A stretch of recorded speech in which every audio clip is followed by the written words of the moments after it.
কড়াটা গরম হয়ে গেছে, তেল দিয়ে দিলাম কড়াতে। দেখো ভালো গরম হয়ে গেছে। বেশি তেল দেবো না, মাংস রান্না করবো আজকে, স্পেশাল রান্না মাংস। তেলটা ভালো গরম হয়ে গেছে। আগে আলুটা ছেড়ে দিই। চিনিটা চালালাম না, যেহেতু খুব আওয়াজ হবে সেই কারণে চিনিটা চালালাম না। এবার জল ঠিক পাবে কিন্তু একটুখানি করে এবার দিয়ে দিলাম এর মধ্যে লবণ একটুখানি, তার মধ্যে দিয়ে দিলাম হলুদ গুঁড়ো। আমাকে তুলবে না, আমাকেও তার সাথে তোল, আমি রান্না করছি। রাঁধুনির ছবি না তুললে হয় বলো? ওখান থেকে খুন্তিটা খুঁজতে নামা দেখি, বড় খুন্তিটা বড়টা, ওই যে ওপরে ওইটা দাঁড়াও। হ্যাঁ, আর এখানে দাও একটু নামিয়ে দিই। এটা ভাজা হতে হতে। কে কি মাংসতে আলু খেতে ভালোবাসো? আমি তো আলু খেতে ভীষণ ভালোবাসি। আর বাচ্চারা, আমরাও জানি বাচ্চারা খুব আলু খেতে ভালোবাসে, কিন্তু আমার মেয়ে ছোটোর থেকে একদম আলু পছন্দ করে না। একদিকে ভালো, আলু পছন্দ করে না, কিন্তু যখন মাংসর পরিমাণ কম থাকে তখন আমরা সবাই আলু দিয়ে চালানোর চেষ্টা করি, কিন্তু আমার মেয়ের ক্ষেত্রে সেটা হয় না, কারণ ও একদমই পছন্দ করে না। মাংসর আলু খাবে না, আর ডিমের ঝোল, মাছের ঝোল সব কিছুর আলু খায়, কিন্তু মাংসর আলু খায় না।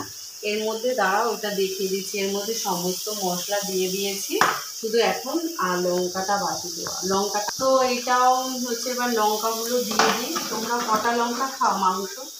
1 কেজি মাংসর মধ্যে কটা লঙ্কা খাও? কমেন্ট করে কিন্তু অবশ্যই জানবে। আর দেখো আলুটা লাল লাল ঝাল ঝাল করে মাংস করবো।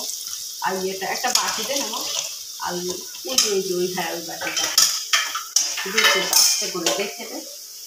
এর মধ্যে দেখো আলু ভাজা হয়ে গেল। এবার এর মধ্যে অনেকে ফোড়ন দেয়, তোমার হচ্ছে কি বলে, এর মধ্যে আমি কিভাবে রান্না করি সেটাই তোমাদের সাথে শেয়ার করবো। এর মধ্যে দিয়ে দেবো অল্প একটুখানি জিরে, ঠিক আছে, আর দিয়ে দেব একটা কাঁচা লঙ্কা, ঠিক আছে, আর দেব, কোথায় গেল সে, খুঁজে তো পাচ্ছি না, নাকি, আর দেব, অনেকে এর মধ্যে তেজপাতা দেয়, কিন্তু আমার তেমন একটা তেজপাতা দেওয়া হয় না। দিলাম গোটা গরম মশলা, ছেটকাবে কিন্তু, গোটা গরম মশলা দেওয়া হয়ে গেল। এবার খুব ভয় লাগে আমার গোটা গরম মশলা দিলে, জানো তো, এত ছেটকা, আমি তাড়াতাড়ি করে এটা দেওয়ার চেষ্টা করি। এবার পেঁয়াজ কুচিটা দিয়ে দেবো। এবার একটু চান্সটা কম, ভয় পেয়ে গেছি জানো তো, কি ভয় পেয়েছিলাম, ছিটকে পুরো গায়ে পড়ে জানো তো। এই দেখো এবার পেঁয়াজটা ভাজা ভাজা হবে, ঠিক আছে, পেঁয়াজটা ভাজা ভাজা হবে, তার মধ্যে আমি এই মশলাটা করে নেব। কতক্ষণ হয়েছে না, দাঁড়া চিন্তা। তো এখানে পেঁয়াজটা ভাজা হচ্ছে সুন্দর করে, তার মধ্যে আমি ঢাকনাটা কোথায় গেল, সমস্ত মশলা দিয়ে দিয়েছি, গুঁড়ো মশলা টশলা সব দিয়েছি। আর মশলাটা একটু করে নেব। দেখো পেঁয়াজটা ভাজা হয়ে গেছে, সুন্দর করে ভাজা হয়ে গেছে পেঁয়াজটা, আর মশলাটাও পেশা হয়ে গেছে।